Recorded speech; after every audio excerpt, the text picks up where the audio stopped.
मध्ये भगवंताची कृपा होत नसेल, देवाचा आशीर्वाद प्राप्त होत नसेल आणि आपण जर देवाला शरण जात नसाल, ऐका माय बाप, जीवन जगताना प्रत्येकाला कोणाला न कोणाला शरण जावं लागतं. थोडा आवाज बदलला. कोणाला न कोणाला नेहमी शरण जावं लागतं. जरी आपण एक रूप एका भगवंताचे भक्त असाल तरी गरज पडल्यानंतर प्रत्येकाला आपल्याला काय व्हावं लागतं? शरण जावंच लागतं. जर आपल्याला ज्ञान घ्यायचं असेल तर शरण कोणाला जावं लागतं? गुरुला शरण जावं लागतं.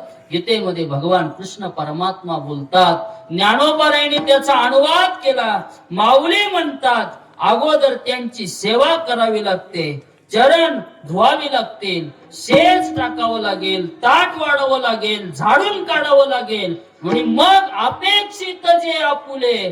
आणि माऊली म्हणतात, तुम्ही जे विचाराल ते गुरु सांगतील, पण अगोदर काय व्हावं लागेल?